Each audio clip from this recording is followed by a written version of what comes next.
Yes guys, welcome back. Now, I know it's been a while, okay? For that, I'm very, very sorry. Anyway, I want you guys to guess exactly what the most common question was. When's the OnlyFans coming? Honestly, there are way too many questions about this, and I answered it before, so if you want to watch that, go watch it again. So, next question. What kind of workout routine do you use aside from BJJ and stretch? So, jiu-jitsu and stretch. So, to be honest, in 2023, I've only done exactly 4 jiu-jitsu sessions. I've completely fallen off the wagon. My shoulder was hurt after that competition, and I haven't really returned since. And I don't think I will just yet. I'm actually going to see a physio on Friday, so I need to get that sorted and then I can think about going back. But aside from that, in general, I've got a really good routine now that seems to be working perfectly for me right now. Monday is leg day. Love it. Quad focused, brilliant. Tuesday, that's push day. Wednesday is pull day. And then Thursday, we've got another leg day. That's more hamstrings, glutes focused. And then have a rest day on Friday. Saturday I do arms, and then I have a rest again on Sunday. Works perfectly for me because I'm doing enough for each body part during each day of the week and I'm allowing myself to rest. I like to do multiple days in a row to then really get that tired feeling and then just have a rest. That feels great. And then it also means I get complete freedom outside of that. So if I want to do gymnastics, I'll probably do that on a Thursday. If I want to go for a run, I can do that in the evening, you know, like a Tuesday or a Wednesday. Actually, I might go for a 10K this weekend as well. So it's great that I have the flexibility to do what I want. And then obviously I stretch, I practice my handstands and things like that. But I do need to do a lot more calisthenics. That's the one thing that's missing. With all of this bulking, it's going to get very difficult to learn calisthenics movements in the summer. Next one is book recommendations. I have a couple here actually. I just got finished reading David Goggins' first book, Can't Hurt Me. I know he has a second one that came out very recently, but this one is phenomenal. It is actually really nice. Obviously it's very distressing to hear about his life and how everything happened, but it's just a really, really good read. Like I kept like wanting to stop, but I could not. It's very motivational, extremely, I mean, what else can I say? It is good. I highly recommend it. And then based off last time where I did this Q&A, I did Meditations by Marcus Aurelius. So this time it is The Book of Five Rings by Miyamoto Musashi. So it's crazy to think that books like this were written like 400 years ago. The Meditations was what, like 2,000 years ago. And it just makes you think that humans, they haven't changed that much. We really have not changed. So even though, you know, the world is completely different, we are still just people doing the same things again and again, day in, day out. So once you get in control of that and once you can make that benefit you in a better way, it is actually very, very useful. So those are the recommendations for today. How many tattoos do you have? So 1, 2, 3, 4, 5, 6, 7, 8, 9. 9 currently. I will be getting one hopefully soon. We'll see how it goes. And I will do an actual video just on those because they do have their own meanings, you know, they have their own backstory. So I can go in depth with a couple of them with you in a separate video another time. Do you like dancing? Unfortunately for me, although I'm very coordinated and I can do all of this calisthenics and everything, I am the most rhythmically challenged person you will ever meet. Like, I cannot dance. I can barely do a beat. Music, I am terrible, right? I wish I was better, and I know you can learn it, but that'll be for the future. But anyway, what made you get into fitness? Now, luckily for me, when I was a child, I did gymnastics. In fact, my whole family did. So I have 4 sisters. We all did gymnastics as kids. Even when I didn't want to, I still did gymnastics. So I'm very, very grateful. I'm very thankful that my parents made me stick to it. Since then, and because of then, I've always done something. So after that, it might have been like just football with friends, you know, going to the gym, then learning calisthenics, learning jiu-jitsu, even doing things like Muay Thai. There's always been something, and then because of that, there's always going to be something. Like, I can now live the rest of my life and I will never, ever stop doing what I'm doing. Even if if I get paralyzed, what am I gonna do? But what I mean is, even if I'm injured, I can work around it. So like, my shoulder's been injured, so I haven't been doing that much jiu-jitsu, but I'm doing a lot more with my legs. And it's things like that. You can always do stuff. There's always a workaround. And if you really love it, you're really passionate about it, you will find a way to make it work. What's your favorite Pokemon? Completely off topic, but I love this question. Absolutely love this question. So I was addicted to playing Pokemon Red when I was a kid. Even as an adult, I'd say I was pretty addicted to playing Pokemon Red. And I would religiously play it. So other than like, obviously Pikachu and Charmander and all of those guys, my favorite actually has to be Gyarados. Has to be. Not only is he such a cool Pokemon, but there would always be, it it was like a daycare thing, I guess. And you take a Pokemon to this daycare, and when you walk around, it levels up and gains experience. So what you need to do is get a Magikarp, very easy to find, take that to the daycare, walk around for a bit, come back, and you've got the most overpowered Pokemon in the whole game. So I completed that game so many times, but Gyarados was always the one that I had in every single game. Dream travel destination. I went there a few months ago, but it is still Australia. I'd like to say new places that I haven't been to, Japan, Hawaii, places like that, even like Brazil, that I really will be considering going to. But when I was in Australia, and it was only for 4 weeks, I just felt so at peace. I just felt so relaxed. I felt like I was home away from home.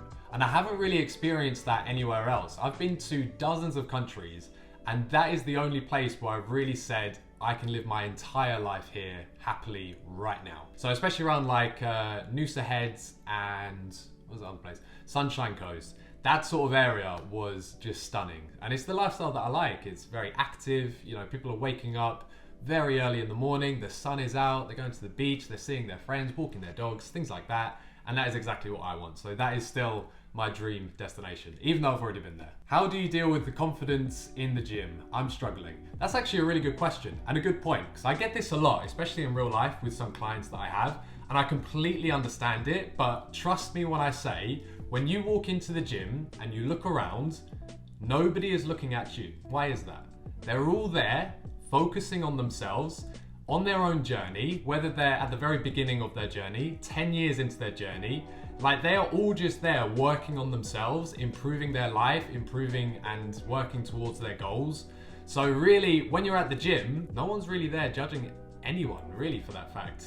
More often than not, you see people going around helping each other, offering out advice, you know, talking, exchanging knowledge, things like that. So if you have confidence in the gym, it might just be that you're not there enough to get comfortable just yet. So please just keep going, and you'll understand that everyone was a day one beginner at some point. Everybody was, okay? So just go, do your thing. No one's gonna be talking about you or making fun of you or anything like that. Just do your work and that's it. Current body fat percentage. I did a test recently at a gym, at one of my friend's gyms, and it said I was 6.3%.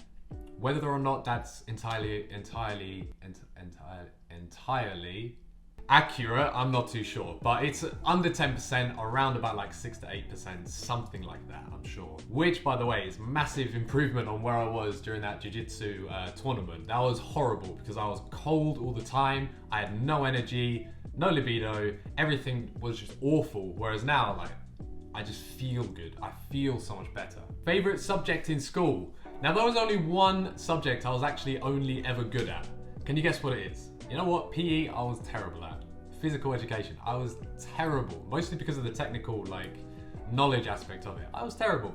So actually, my best subject was maths. I know, I'm as shocked as you are. So I only ever like doing things I'm good at. It's always been the way. I hate doing things that I'm very just naturally bad at. If there's something I'm good at, I'm gonna want to do it more. And I think a lot of people do this as well. But weirdly enough, it was the only one I was good at. And it's the only one I ever got an A overall. So I considered for a long time taking that to uni and then further, but thank God I didn't. Because if I went to uni and did all of that other stuff, I would be doing something that I might be good at, but not passionate about. So this is what I'm very passionate about. And even though at that time I was terrible at the knowledge side of it, I completely turned it around. And then when I actually went to do my course to become a personal trainer, I nearly got 100%, because when you're passionate about something, you really want to work at it. No matter if you're having a good day, a bad day, or an off day, you love doing it. Are your feet ticklish? Yes, and a lot of people wanted to know what size shoe I am, even though I've told it a bunch of times. I told you guys so many times. 9.5 UK. Worst habit, definitely right now, is just mindlessly scrolling. And get this, I will tell myself that I'm doing market research. I'm mindlessly scrolling and I'm paralyzed by it. I'll spend like a couple hours and I'll be like, I can't remember the last 5 TikToks that I've watched. So it's completely pointless. That is a habit that I'm trying to kick right now, and it's much better than what it was a few weeks ago. But like with everybody, like we always have something. Favorite job you've ever had? So that would definitely be the cruise ship, which I mentioned before. And I will go into depth with that in a couple of videos. There's lots of ideas that I have for that job, because it is such a weird place to be. like mentally and physically. It's so strange waking up in a different time zone, in a different country, with all these different people from different countries every single day, every day. It just keeps going, keeps going, keeps going. I mean, at times it felt like Groundhog Day, I'll be honest. But waking up in such nice areas every day was really nice, and it's what I needed at the time as well. So I was like 19, 20, I really needed to get out there and see the world, and that's what I did. And I was glad that I did it that way and get paid to do it. And especially because I was lucky in the gym where I worked, it's always at the top, it's always at the front. So that's when you get the best views, like people are on their treadmills looking out, especially because if there's like 1,000 people working on the cruise ship at one time, most of those will be working at the very bottom below decks, you know, cooking, cleaning. They don't really look outside that much. In the gym, you can look out, you can see what's going on. You're always speaking with people. That was just perfect. How do you keep up the motivation to gym so often? So this is something that I've talked about a lot in the past, and I really don't like the word motivation. Not that I don't like it, it's just that there's such a better way of looking at it, because motivation comes and goes. And now that I think about it, I'm pretty sure this is exactly the kind of thing that David Goggins says, but I've been saying it for a long time as well. You feel motivated only a couple of times in the week. Like, maybe for some people that's only a couple of times a month. So motivation comes and goes, but if you have habits and if you have discipline, then you will do it whether you want to or not. And in the end, that's reaching your goal, which makes you happier and more satisfied overall. So really, that's all it is. I have my habits. I have almost a routine, pretty much a routine, but it still needs some work. And I just constantly do it without really actually having to think about doing it. I just go and do it. So if you can set yourself up with some good habits, and then, which also, by the way, great book genre is Habits. You've got Atomic Habits, The Power of Habits, all of those books, right, about habits. Please read them, please, because you'll understand that the habits that you do determine who you're going to be, and that is really important. So if you can get good habits to stay motivated to go to the gym, then you're going to be so much better off for it. But that's how I stay, you know, so consistent. Just do it. How do you feel about fasting? I like this question actually, because before the bulk, I would be fasting, water fasting for the first part of the day. So I would wake up, have tea, have coffee, lots of water, and then I'll go do sort of my big workout for the day. And that always felt great, because then afterwards I could enjoy a nice good breakfast and then eat gluttonously through the rest of the day and just have a bunch of calories and not feel guilty about it at all. But with this bulk that I have right now, I have to reach a certain amount of calories and a certain amount of protein, and I won't be able to do that if I don't have something before that workout in the morning. So what I have to do now is some sort of shake with like Greek yogurt, milk, banana, sometimes oats, protein powders, cacao powders, things like that.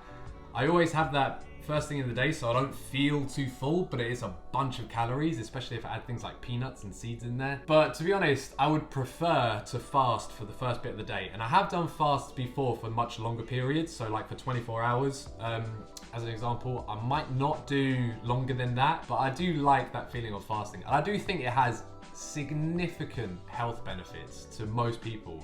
All right, what's the last one? It just says, drain me. That's all it says. Guys, just you wait for the OnlyFans. I'll show you one last thing.